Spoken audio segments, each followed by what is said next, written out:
শেখ হাসিনার দেশে ফেরার দাবি স্ট্যান্ডবাজি ছাড়া কিছু নয়, মন্তব্য রিজভির। দোকানপাট ও শপিং মল খোলা রাখা নিয়ে নতুন নির্দেশনা জারি।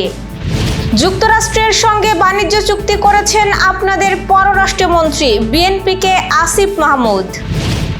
যশোরের ৭৬টি ঈদগাহ ও মসজিদে হবে ঈদের জামাত, প্রস্তুত কেন্দ্রীয় ঈদগাহ ময়দান।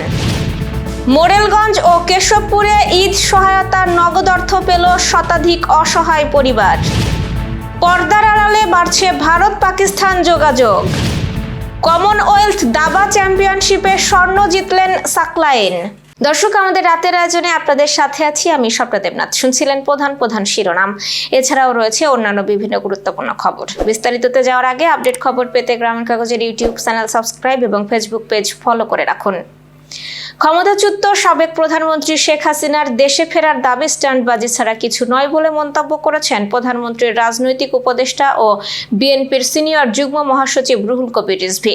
দেশে ফিরে এসে বিচারের মুখোমুখি হওয়ার জন্যও হাসিনার প্রতি আহ্বান জানিয়েছেন তিনি।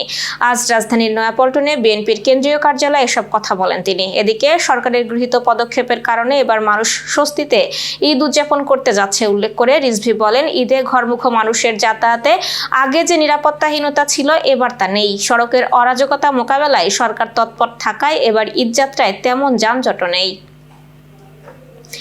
কোরবানির ঈদকে সামনে রেখে দোকানপাট ও শপিং মল রাত 10টা পর্যন্ত খোলা রাখার সিদ্ধান্তের কথা জানিয়েছিল সরকার।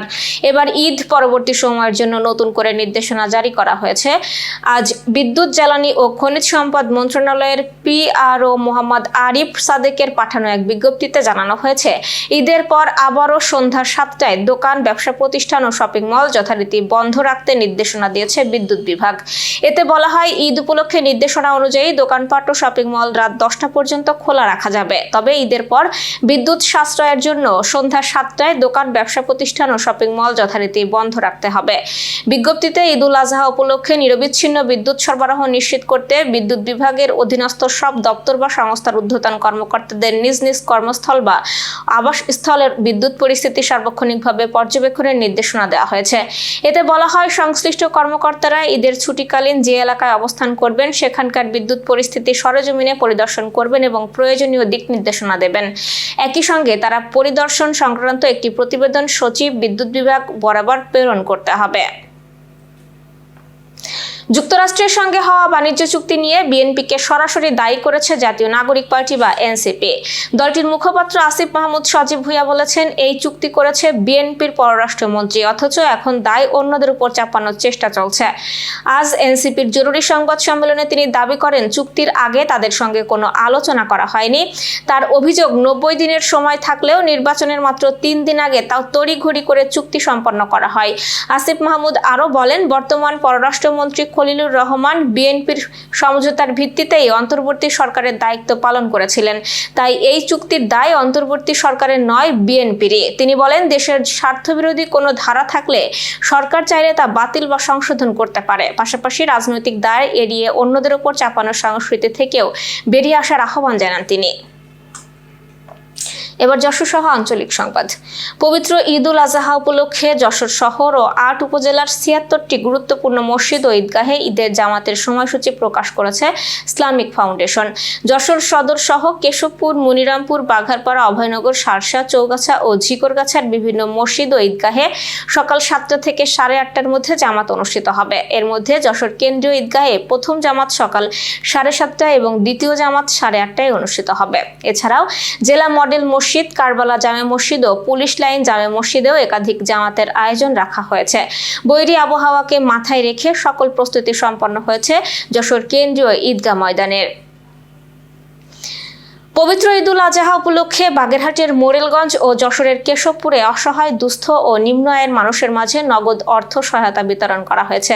ঈদকে সামনে রেখে আয়োজিত এসব কর্মসূচিতে শতাধিক পরিবারের মুখে হাসি ফুটেছে। বাগেরহাটের মোরেলগঞ্জ ও শরণখোলায় প্রধানমন্ত্রী ত্রাণ তহবিলের সহায়তায় 500 পরিবারের মাঝে 10 লাখ টাকা বিতরণ করা হয়।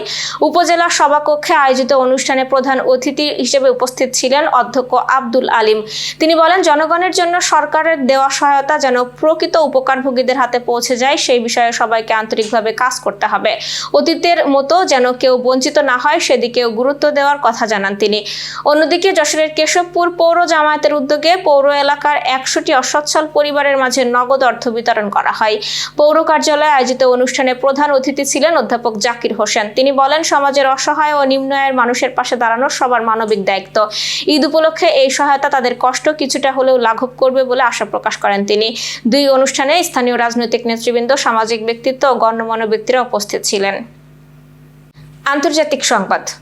দীর্ঘ উত্তেজনা ও সংঘাতের পর ভারত ও পাকিস্তানের মধ্যে আবারও সংলাপ শুরুর ইঙ্গিত মিলছে।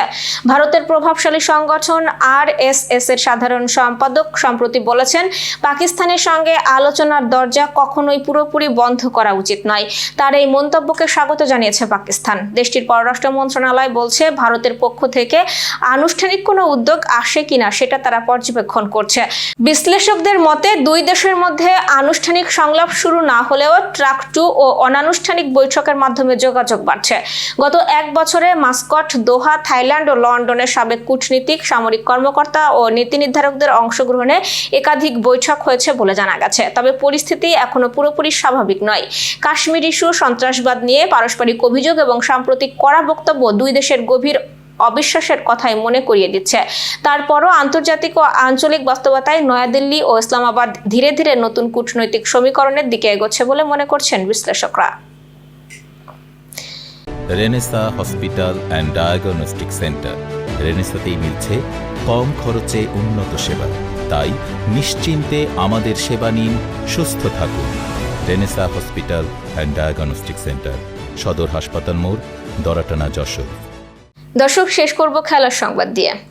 শ্রীলঙ্কার কালথারায় অনুষ্ঠিত কমনওয়েলথ দাবা চ্যাম্পিয়নশিপে ওপেন অনূর্ধ্ব 20 গ্রুপে স্বর্ণপদক জিতেছেন বাংলাদেশের ফিদে মাস্টার সাকলাইন মোস্তফা সাজিদ। তিনি 9 খেলায় 7 পয়েন্ট অর্জন করে অনূর্ধ্ব 20 বিভাগে শীর্ষস্থান নিশ্চিত করেন এবং টুর্নামেন্ট রানার আপ হন ওপেন বিভাগে। শেষ রাউন্ডে মালয়েশিয়ার প্রতিপক্ষকে হারিয়ে স্বর্ণ জয়ের পথ নিশ্চিত করেন তিনি। এর পাশাপাশি র্যাপিড দাবায় রৌপ্য এবং ব্লিজ ইভেন্টে ব্রোঞ্জ পদকও অর্জন করেন এই তরুণ দাবাড়ু। অল্প বয়সে জাতীয় ও আন্তর্জাতিক পর্যায়ে একাধিক সাফল্য পাওয়া সাকলাইন দেশের অন্যতম প্রতিশ্রুতিশীল দাবাড়ু হিসেবে বিবেচিত হচ্ছেন। এই ছিল আজকের রাতের আয়োজন। এরপর সকালের খবর দেখার আমন্ত্রণ জানাচ্ছি। বিদ্যুৎ ব্যবহারে সাশ্রয়ী হন এবং সেই সাথে সচেতন হন পানির অপচয় রোধে এবং হাম ও মশাবাহিত রোগ সম্পর্কে। শুভরাত্রি।